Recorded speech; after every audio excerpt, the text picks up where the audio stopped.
welcome back to, I think it's episode 8, maybe 9 of my vlog show. I did something very interesting this morning. I had a Facebook Live. I thought I would try it out. I did it on my business page on Facebook, which you'll see coming up on the screen now. And it was interesting because it was set up, obviously, to receive questions before it went live. So I had some questions that I answered. But it was interesting then we had engagement from people which was way more comfortable than just standing speaking randomly into a camera in my house. So I preferred that. So I might start recording them and putting them up as vlogs every now and again.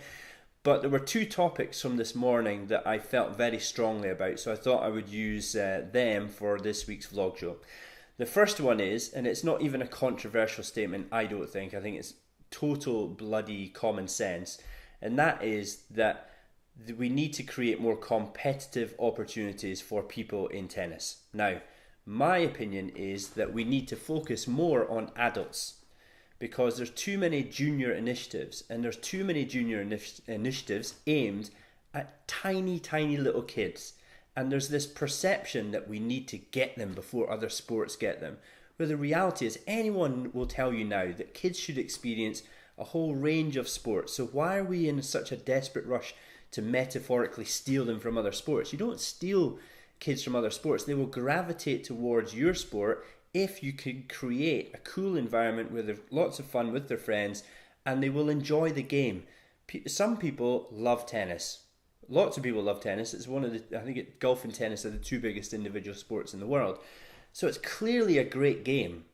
And if you could argue you don't have to promote the game will sell itself. What you have to promote is your environment. So we need to create more competitive opportunities for adults. Why? Simple. The reason is that there needs to be an end goal, an end product. If the analogy I would use is focusing everything on juniors and not really focusing on the adults makes as much sense as to me as promoting a university course where there are no jobs at the end of it. Doesn't make any sense. We put all our eggs in this junior basket, and then for what? They become a great 17, 18-year-old tennis player. So what?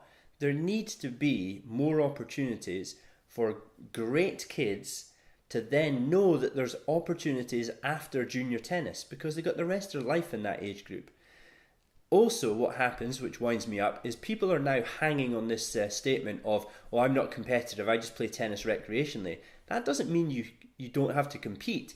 When I think back to when I was a kid at Stonehaven Tennis Club, they had regular things every month for the club members, and also externally other club members came to play in these events as well, and they were just social things. But as soon as they stepped on the court, they competed. But they could compete with a bit of a smile on their face and maybe not as serious as somebody who played tournaments at a higher level. We need to get away from this idea that competition equals serious. You can create social competitions, get people in the door that feel like they're going there to socialise, and the competition is secondary. As soon as you throw the competition down their throat, that's when people go, oh, I'm not a competitive tennis player. So we need to get those boundaries down. Fill our clubs with internal competition so that people are not having to travel to get opportunities. That will eventually trickle its way down into the junior ranks, which, there still needs to be a lot of work done in the junior tennis ranks. Number one, it's an absolute scandal that there are draws that are limited to certain sizes. You get people that some of the draws are 8 or 16. So there's some situations where I've heard there are 16 people have entered the tournament and 48 people can't get in. That creates a bitterness, that creates a negative impact on tennis. If you have 64 people that want to play tennis, find a way of making it happen. Now, I know if you're watching this and you're a tournament referee, you'll probably go, oh, but X competitors needs X courts times X hours. I'm sorry, but back in the day, we managed to find a way. When I think back to the Bells Open, which was in Perth, I think some of the draws there were like borderline 3 figures, and you were farmed out to all sorts of courts all around the area, and you just found a way of making it happen.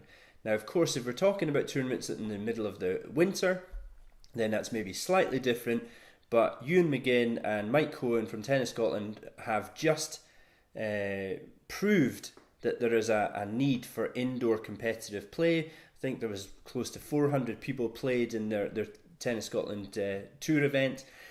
So there's definitely a need there. What I'm talking about is maybe that hub of, or the mass of maybe March to September, October time. We're missing a trick. We're missing a huge window to create events for tons and tons of adults, teens, and of course little kids. But let's take the emphasis off mini tennis. You only can spend 10 years maximum in mini tennis. In reality, for most people, is 3 or 4 tops. We're putting all our eggs into this basket that only lasts for 2-3 years, thinking that we're stealing kids from other sports. The key age is that teenage and older age group, because that's when they choose what they do.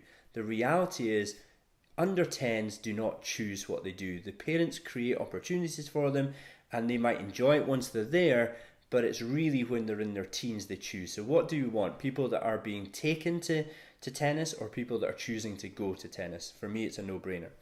The second thing, which might wind people up, is this rent-a-coach type mentality that we've created, and it goes against all that industry stuff that I'm talking about. So that's why I feel strongly about it.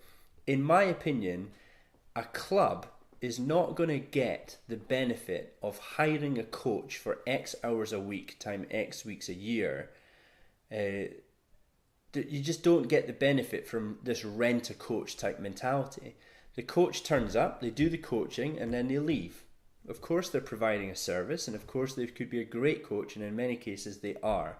But the downside of that is that a lot of clubs are then taking their feet off the gas and going, we provide a coaching program, we provide a service for our members. That is only one strand of what a club could provide for its members. So my advice, if you're watching this from a club, is either if you rent a coach, you have to find a way as a committee or as a club of putting on all the different things that a tennis club could provide for its members. Social events, junior and adult, competitive opportunities, free play, facilitate play sessions, open days, drop-in sessions, all the sorts of things that a club could put on to attract and retain its membership. It's not just about coaching. Or you could actually think, right, hang on a minute, we could provide a better financial package for our coach and pay them a little bit extra and make them almost a club coach / manager. Have them be a point of contact at the club, that the chances are that when people come down, the coach is there, they're a friendly, welcoming face. Borderline, and coaches are going to hate this, they're going to be like a receptionist, someone that is just a point of contact. Those are the types of people that make things happen at clubs. Coaching is important. Don't get me wrong, it's important if people are going to compete in the game.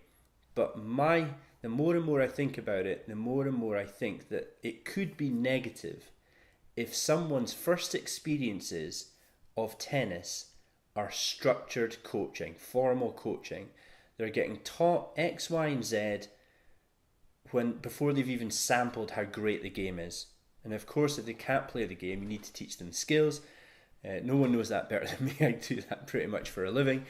But I think we need to have more sessions or drop-in sessions at club where it's just facilitated play, just activator sessions, for lack of a better expression. So those are my two rants for today almost. The competitive opportunities for adults and teens, less emphasis on kids. They will come eventually. It's worth thinking actually.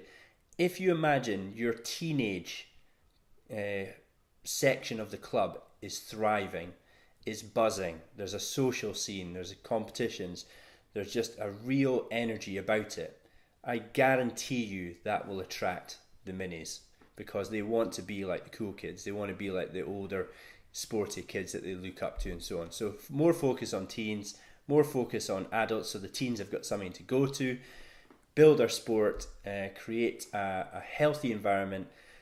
Do not just rent a coach, put on a whole package for your club members, and you never know, you might see your membership go through the roof, which obviously brings in subscriptions, which creates even more opportunities to develop the facilities on and off the court. So that's my rants for today.